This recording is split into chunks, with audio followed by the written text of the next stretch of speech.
My name's Clinton Donnelly. I'm with Donnelly Tax Law.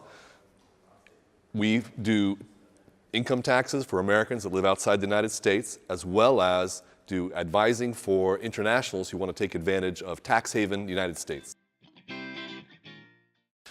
I've been a remote worker for the last 22 years, and for me it's been a very natural progression from a company that wanted me to be a remote worker to then be saying, I can go find other companies around the world to work for. And then, having done that, I realized I don't actually have to stay at home anymore.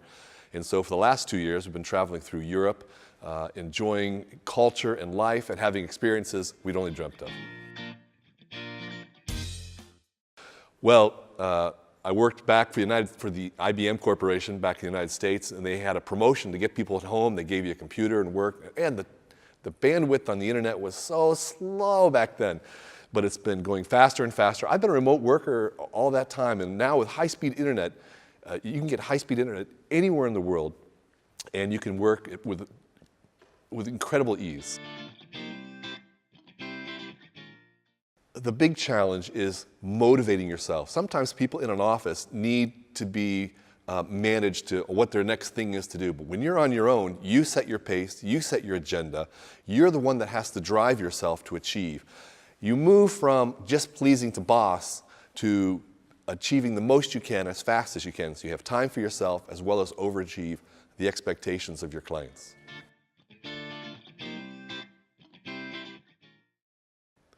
Well, I would agree to all of those.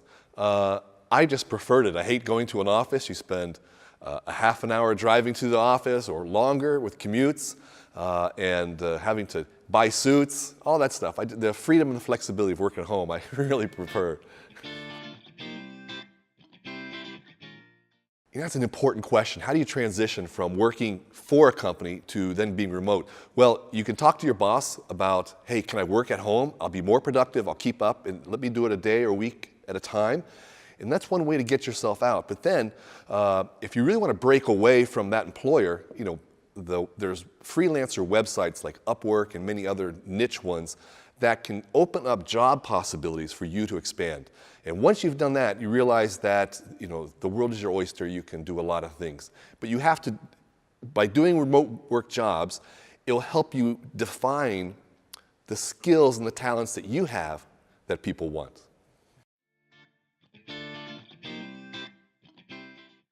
I think so, and it involves teaching work ethic and principles of ethical work, privacy, security, and communication. And I think it would be very helpful for universities to stimulate that.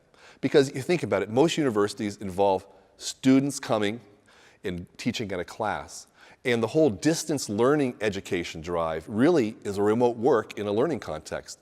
I got my law degree in a remote learning context, and it was just as demanding and rigorous had I been at the school. Maybe more rigorous because I wasn't distracted by the social dynamics of the university at the time. So I think there's a lot that universities can do to prepare students for the new work world. Well, certainly, you should always find advice and mentors, and most of all, that first step is so scary. But have some people who will support you and encourage you.